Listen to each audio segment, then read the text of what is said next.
Alrighty, this video is going to be quite a bit different than my usual videos. Sorry for the background noise. I like to shoot my videos outside, and it just so happens that my neighbor has decided to mow his lawn at the same exact time frame I had available to do this. So, pardon all that noise. Hopefully, I'm not super distorted with his lawnmower blaring over there. But anyways, back to the video. So I don't typically do a lot of videos. The few videos I have done are on things that I really love. Knuckle rollers. Years and years ago, I was doing videos on those and a particular company that I really enjoyed. Most of my videos now that I put up on YouTube have been over quite a few of the magnet fidgets that have been produced by a couple different companies here. I have a fair selection. I feel like I have a fair selection of different styles of magnet fidgets here. All of them operate fairly differently. Some of them are very similar, but then and still they're different in operation or function. So I just wanted to talk about different ones here, my thoughts and opinions on them, and things that I did or did not like, if there was anything I didn't like. Yeah, I'm already just rambling on and on and on. So we're gonna start off with the Finetic EDC tidepool. This is the only one in this lineup that is actually not a magnet haptic slider fidget.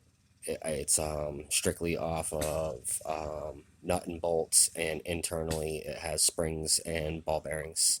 So it is a fully encased or enclosed design. Unless you remove the hardware, there is really no way for you to lose any parts on this. Because of that, I actually really like this. I like that everything is secured together, even if dropped accidentally, which I haven't yet, but if dropped accidentally, it's not going to split apart and things go flying out all over the place. Nothing like that. Very simple. It can be a spinner if you remove the springs and the ball bearings, bearing balls, whatever you want to call them, or a haptic. I like the haptic variety. Very discreet, very nice in the pocket. This feels very nice in pocket. Size wise, even with the pouches, a lot of this does not take up killer pocket space. So, yeah, just very simple. Nothing crazy, no tricks, no fancy stuff you have to learn. I would consider this pretty office friendly. It can be used pretty quietly if you want it to be. Quieter than a typical pen click. Or it can be, done faster or louder. Depends on how much pressure you put on it. Anyway, so really enjoy that, although it's not a magnet. That is not a magnet at all. So from there, we will go on to, I think this is, what is it, Mindspan Labs. This is the thinkits, the mini or the nano, I can't remember offhand. It's one of the smaller offerings. I don't consider this one right off the bat. I don't consider this, the thinkits, super pocket friendly. It is definitely noticeable in pocket unless you have really baggy pants. When you carry this, I've carried it a few times. Not the end of the world, but it is definitely noticeable. It's got some length to it. If it was shorter, it might be better in pocket, but I don't think you can really get any shorter than this without changing the design completely. So, but like as an at-home chillin' fidget, I have no complaints. As like a desk fidget, if you were in an office or you had a home office or something, or you just relaxing watching some flicks or some movies, this right here, I have no complaints other than it's not super pocket friendly, and even that's kind of relative, I guess, depending on the person, the pockets, what they consider large in their pocket or not. For me, it's a little large, but very nice. I like this. I have both versions of this, the single click, the original, and this little mini double click. I do prefer the mini. It is much more pocket friendly out of the two, and I like that second click that you have the option of doing there. Very, very nice. We will go to, I believe this is made by Fidget Things, if I remember correctly. This is the chillpill. Everybody, I'm sure y'all have seen this over the last couple of years. I really enjoy this. Very loud. You can get dampeners for it, but by nature it's very, very loud. I don't have any complaints with this one either. This actually is, although almost the same diameter, it is much shorter, so it feels much more pocket friendly. It can be fidgeted with the snap and click. You can do where you slide it forward and just let it spring back. You can also do like almost like a bowling ball type of thing and rotate them in your hands until like that special little combination comes along where it clicks into place. And sometimes I can actually get these going, like you just saw right there, for quite a while, and they won't snap into place, which is quite nice. When it does snap, it's kind of like that little like, oop, felt that. Doesn't see a ton of pocket time lately compared to some of my other things here, but around the house, when the baby's not here, I have a newborn, because this is quite loud. I enjoy it. Very simple design, very nice, executed very nice, and plus it has pretty good eye appeal. It's pretty nice. From there, we will start getting up into the more common styles of magnet fidgets, and we're going to jump right into NJT Handpower. This one here is just the grid oil slick. It is a track-in ball with free-floating bearing balls in there, and then exposed magnets. This is very, very satisfying. There is nothing else that I've experienced so far that has a click that feels quite like this. I can't even describe it. It's like a very bouncy... It just feels completely different than everything else here. And I enjoy it very much. It's not my most carried. It doesn't see quite as much pocket time, again, as some of these other ones. But when I do carry it, I enjoy it. It is quite loud, as you can hear, especially that final end click on the track there. There's nothing fancy about this in the sense where like you can do the ladders and flips and spins and rotate it. It is a simple set on the track. My only complaint, because I am doing like the pros and cons here, my only complaint with the NJT Handpower standard slider here, the ball and track, I guess any of them that have this type of design, is if you drop it, or if you get a little too aggressive and put too much forward pressure at the end of the track and cause it to separate, droppage, pressure, whatever, those ball bearings are going to fall out. And either you have replacements and you're going to replace them and just keep on rolling, or keep on sliding, I should say, or you have to order replacements and kind of put this off to the side until you get them. That's the only drawback. Now, it is nice that all of his sliders, they do include, I think it's like an extra set to replace up to twice completely. I think I got 8 in mine, 4 bearings run it. And that was nice, because when I found out how it operated and I made a mistake right after getting it, I actually lost one, couldn't find it anywhere, and I contacted him, and he was like, oh, check the case, there should be spares tucked in there, and there was, and so no complaints, and I learned my lesson.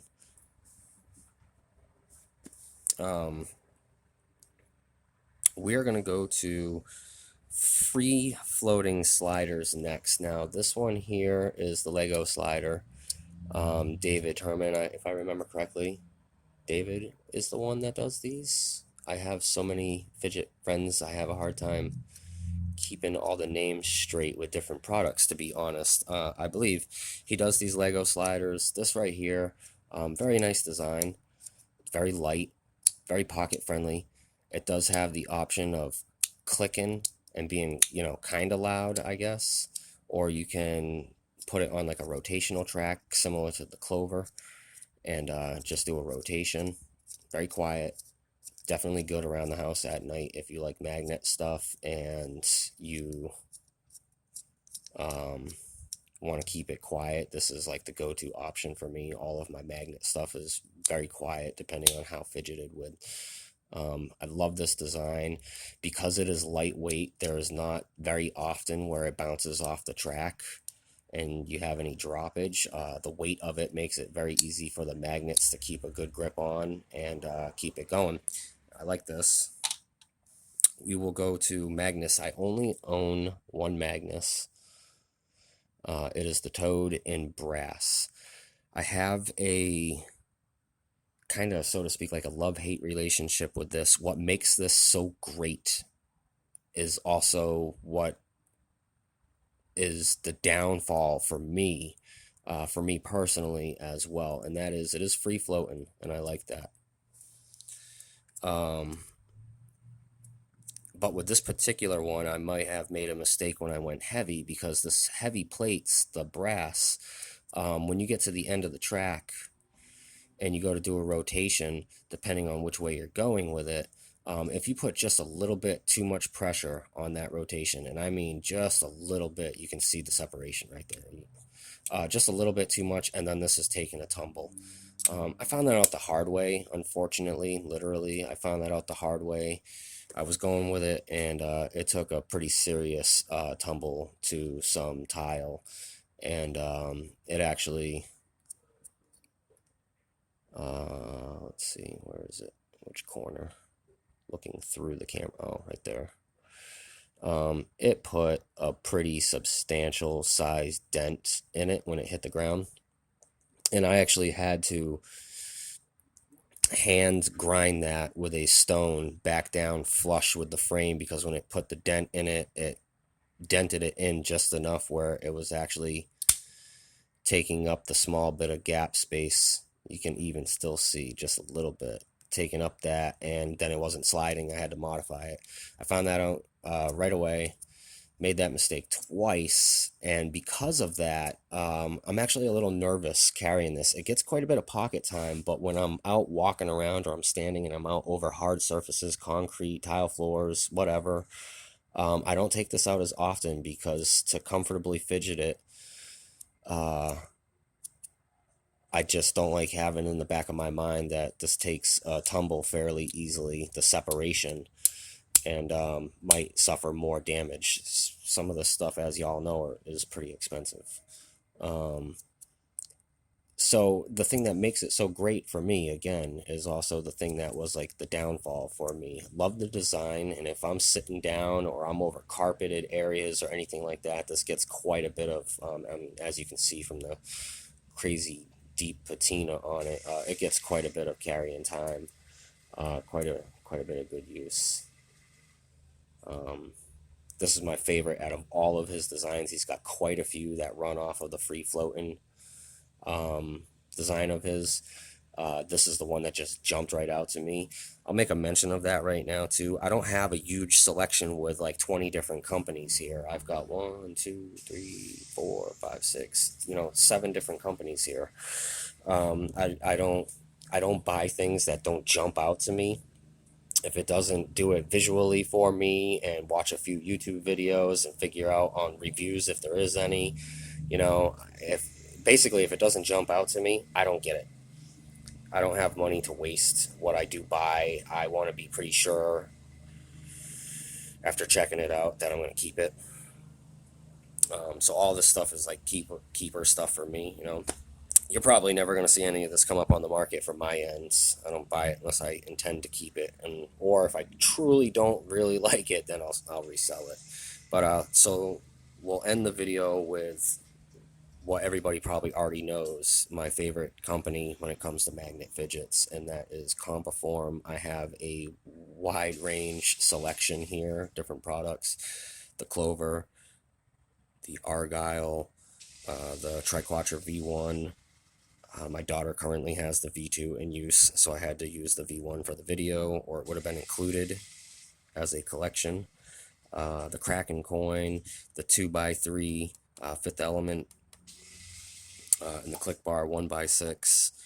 Decent little selection there. I really love this company. Visually, it really does it for me. A lot of his designs, very gorgeous designs here.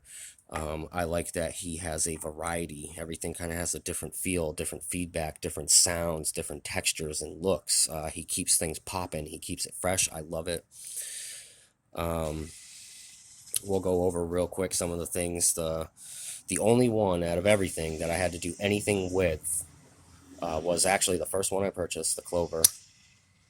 And with some extended use, it eventually mushroomed the edge out just a little bit and made it a little rougher on the pressure needed to actuate it. This is a track and set center pin slider, by the way, so this is quite different than these other ones.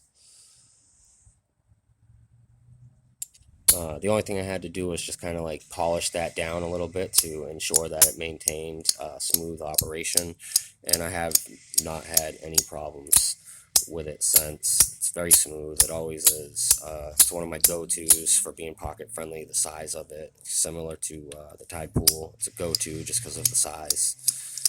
Very, very nice. From there, I was hooked, and honestly, I just wanted to get pretty much everything that he had come out with. You know, y'all know I really, really love, very similar in design to this, except we have an increase in magnets, center posts, and a track. Out of all the styles of magnet fidgets so far, I will go ahead and say, you know, for me personally, the track sliders are my personal favorite. I just really like the way they operate. There is still a good variety, even with the track, of movement, range, and motion. I really like that, and I have not experienced droppage with any of the track sliders like that that are set on tracks. No mishaps whatsoever yet, knock on wood.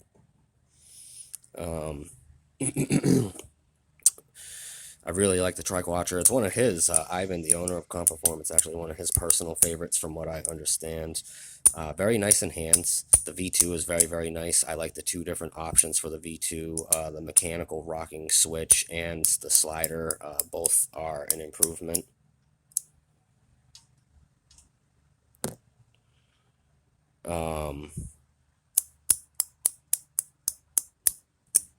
Very, very nice. Sorry, somebody just tried calling me and I had to actually decline it, so my video didn't stop.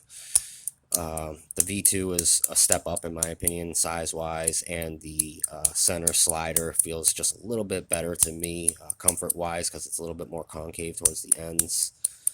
I have nothing bad to say, honestly, about this particular company and this selection of products. Some of these things did have a break-in process. If I had to complain about anything, okay, so let's say, because I have to complain about something, right? I had a complaint about almost everything here. If I had to complain, I guess, about anything when it came to the CompoForm magnet gear, it's the break-in time. Some of these things did take a couple of weeks of pretty solid use before they developed a really, really smooth function to them, where they were just crisp and clean and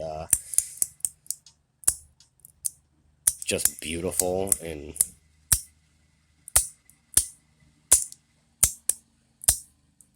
yeah. Oh, by the way, if you didn't know, this right here is like hands down pretty much my all-time favorite out of all my magnet stuff. The 1x6 is just a fidget dream. It really is. I can't say enough good things about this. Very simple, feels great, kind of like a worry stone, feels very good under finger, under nail, looks pretty crisp, clean. It can be, you know, accessorized to your own liking. I got a slip, black and red thread, black and red skull. I mean, it's a nice little matching pair there. I like that it can be personalized. Very, very fidgetable.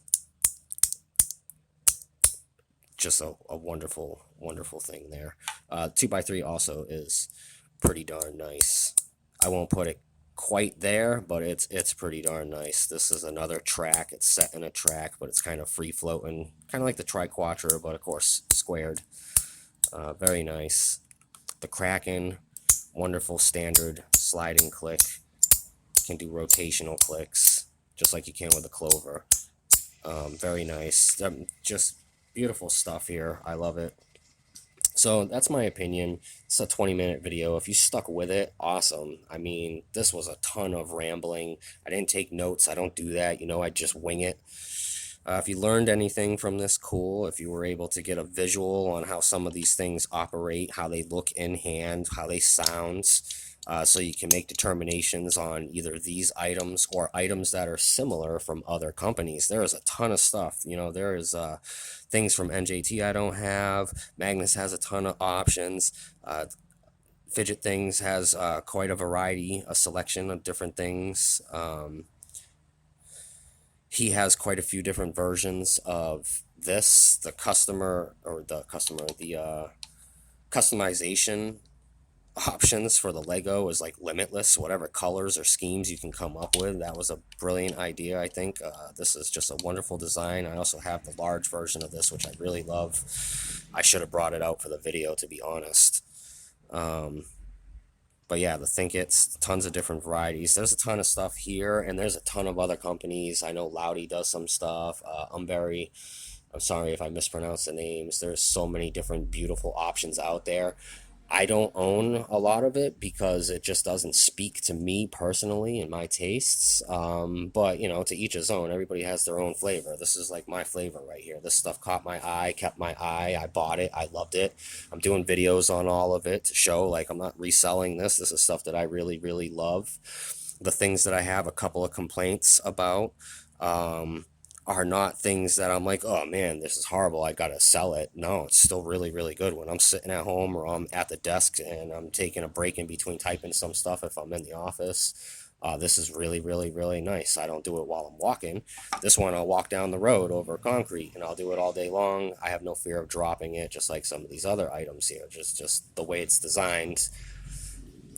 Just really no fear to droppage because of the price. Again, some of this stuff, it's expensive. You don't really want to drop it and ruin it, right?